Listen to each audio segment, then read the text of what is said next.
Hi guys, Jay Smith here, welcome to AskGolfNut channel and welcome to Cobra DS Adapt LS driver. Possibly my favourite of the lot because this one, out of all of them, is going to give me my longest distance. And if you are needing a low spin head, Cobra do offer it. This one, the LS, is for the low spin guys out there and girls that want to try and get some spin off their golf ball. You do actually have some weights at the bottom here though, so you do have a bit of adjustability if you want to when it comes to the weighting system. You have two 3-gram weights and a 1 10-gram weight. They do have the 10-gram weight in the heel as standard because that's where they're saying is the most neutral. I'll keep it in there for that, but you can move it around. You can move the 10-gram in the back to try and get a little bit more forgiveness, a little bit more spin maybe. And of course you can put it in the toe if you want a little bit more fade biased if you wish. This is a 445cc, not the 460 of the other three. We do have that Future Fit 33 shaft adapter, which is revolutionary. I cannot say enough about it. I want to do a full video just on that loft sleeve alone because from a fitting point of view and for the golfer point of view, if you get this fit properly, if you were to get it set in a certain way, you can actually have this head for quite some time and not having to go into a completely different golf club until quite a bit of adjustment. And this thing has 33 different options and it is amazing. Get fit, leave it alone until your coach, or if you really know what you're doing, you can change it, but you kind of get the idea. This time of year, obviously, it's a certain tournament week, I won't say. I'll let you comment below and say on what hole, more importantly. Right, let's go give this one a hit. Down by the golf ball, absolutely, you can see this is smaller profile than the other three heads. That's the brave line. That's a very brave line. Miss a tree. We are good. We are good, we are good, we are good. For a second now, I thought we were in the troublesome trees. Here we go with this fairway again. 109 mile an hour club head speed, club path slightly across, face slightly closed, that's why it's wanting to go left a fraction. 4 mil toe, 5 mil low, so not bad strike, slightly off, but pretty darn decent. We are looking at launching at 12 degrees, so slightly low on the face. This is the 9-degree head. Remember, I will be doing the testing at 10.5 degrees afterwards though.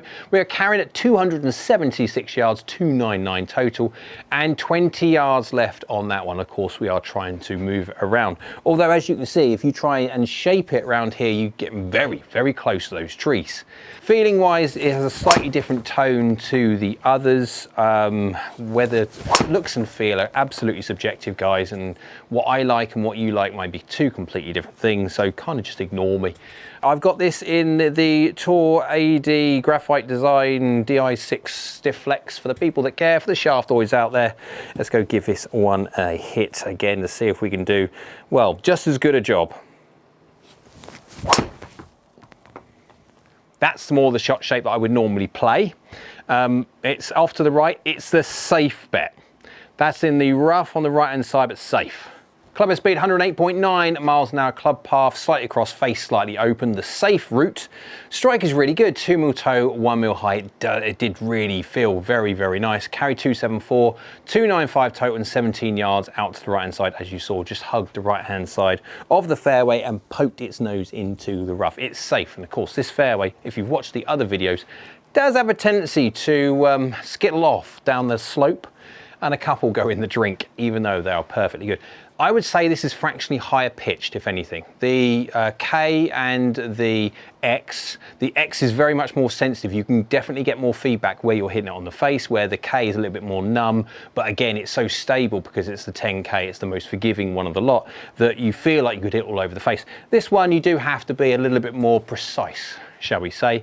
And again, the last two strikes have been pretty darn good, so I can't complain on that area, but it feels already that you do have to give yourself a little bit more attention when it comes to this. Now, it's going to be the one that's going to be fade biased the most, and this is the one where the weight is in the heel, which is in its draw bias setting and it's neutral. So this thing, if you really want to keep it off the left-hand side, you can move that weighting system. That's before talking about anything to do with the Future Fit 33.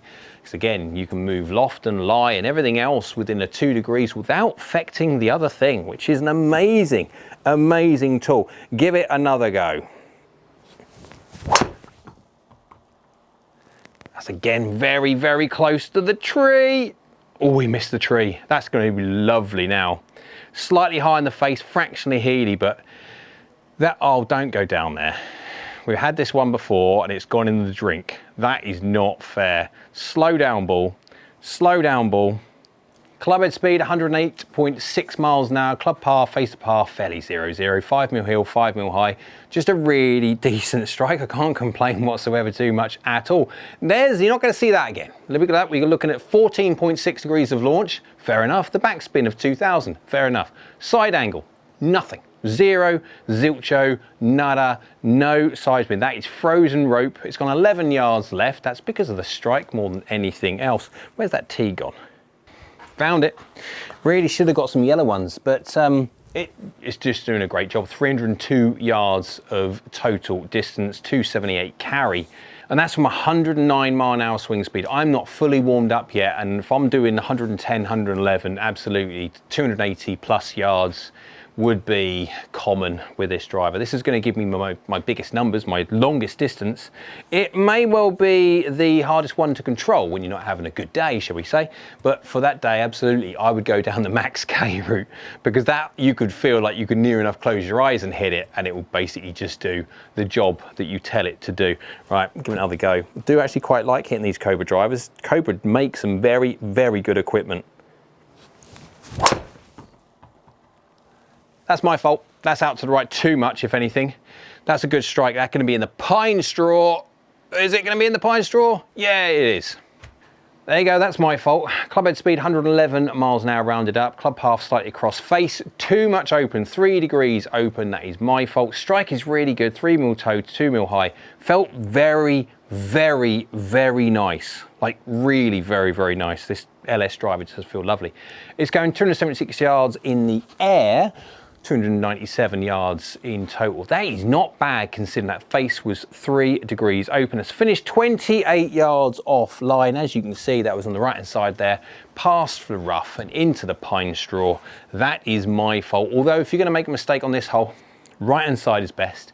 If you want to try and get the most out of it, down the left hand side is best, but then you do open up the option for the creek, which is not good at all. This is the one that as yet has not behaved itself as much when it comes to hitting target, but it will give me my longest distance, and that's that classic thing, distance or accuracy. Right, one last one. Let's see if we can get one down the middle.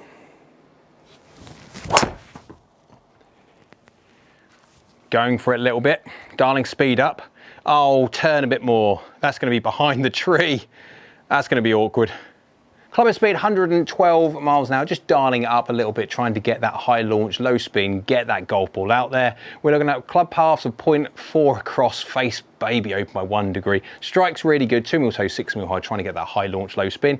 High launching 16.1 degrees, which is really good. Not so much low spin in 2100, but still not bad at all. Carry is 286 yards, 306 yards in total, and it's only 18 yards offline. But as you can see, when it comes to this fairway, it doesn't take much to run out of fairway at all. Right, so let's go give this a whack all over the face. Let's go see how well the heat maps get on. Let's give it a efficiency heat map and also a distance factor heat map when you don't hit the middle. How well does it do at trying to keep the distance up from weird and wonderful parts of the face? Let's also go test it for 3 different swing speeds.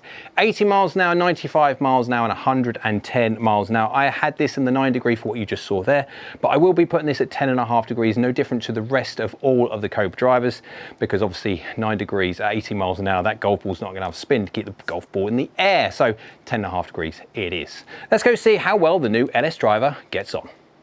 All the shots now hit with the Cobra DS Adapt LS driver. Very long name. I've captured the information at 3 different swing speeds, the 80, 95, 110. I've also captured the heat map data as well, the all important heat map data, where we have a look at the heat maps to see how well it does at keeping ball speed up across weird and wonderful parts of the face, because we all don't hit the middle all of the time. And of course, how well also it does a distance factor, how well it keeps up the distance across the face, not just ball speed, because you do have to take into account launch conditions, because it is a roll and bulge, it has got a curved face. So let's go have a look at the 3 different swing speeds. On the screen, you can see we've got the club head data at the bottom. We'll have a look at that one, setting the ball data on top. Look at that now. We've got the red, which is 80 miles an hour, the yellow, which is 95 miles an hour, and the blue, which is 110 miles an hour. Let's go do the red first. You can see red, 178 yards of carry. Peaking up at 16 yards in the air, descent angle at 25.1 degrees, which is rather shallow, and spins at 1682. Launching at 12.7. So the big difference you're going to find with this and the X, the X has got the potential, the X model, with that movable weight at the bottom, as the case you can flick out the ports between the 3 and 10, 10's at the back, 10 can go at the front, and that will reduce the swing. You can absolutely see the X and the LS being interchangeable when it comes to its spin generation. The interesting thing with the LS is it launches it slightly lower as well, and that will have something to do with the fact that it is a smaller head. The center of gravity is a little bit closer to the face as well because of the design, and so it will have a propensity to want to launch the golf ball slightly lower. The X being slightly bigger, center of gravity is slightly bit further away, it does have a tendency to want to launch it slightly higher. So absolutely, for a slow swing speed golfer, this LS within reason is a no-no. 1700 RPM is not enough to keep the ball in the sky spin wise with lift, and of course if we're launching it only at 12.7 or 13 or so degrees, is not doing great. And so I would say definitely if you're a mid to high swing speed, yes, but if you're a slow swing speed player and you're needing an LS because of the amount of spin you generate, it's absolutely because of swing and got nothing to do with speed and the golf club. So if you go to the yellow, the 95 miles an hour, you've got carrying out 237 yards, peaking up at 26 yards in the air, descent angles at 32.4, so it's still under 40 degrees. 40 degrees when it comes to driver is nice and shallow, so we have a maximised chance of bounce, bounce and roll. Again, in the winter time, not much bounce, bounce and roll, and carry is king, but now we're getting into the summer, we are going to see the fruits and the benefits of having a slightly shallower descent angle. We've got spin though at around about 1700. We will look at the reason why it's very, very close to the spin number of that of the 80 miles an hour. We'll have a look at that one in the clubhead data and show you how strike can make a big difference to everything. So 1700 RPM, guys, is not enough, but again, we'll go into the reasons why in a sec. But if you go to the blue, the 110 miles an hour, you've got ball speeds up now not far off 160 miles an hour, carries at 283 yards. We've got peaking up at 41 yards in the air, which is fraction too much, and descent angle at 41.2 because it's just fractionally over that 40 degrees, but it's still doing very, very well. And spin now is at just under 2.2, but basically 2,200.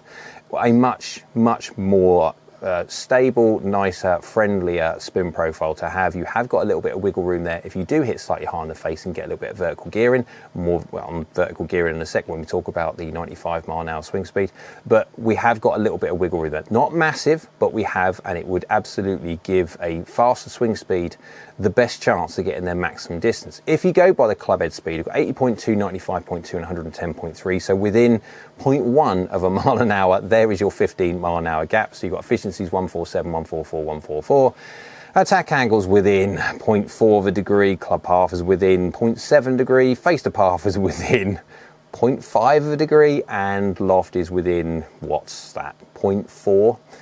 Not much whatsoever. But we do have our strike on there, and I just want to highlight one thing. So we go to the red, we had 2 mil heel, 1 mil low, so within a small amount, middle, I think would everyone agree.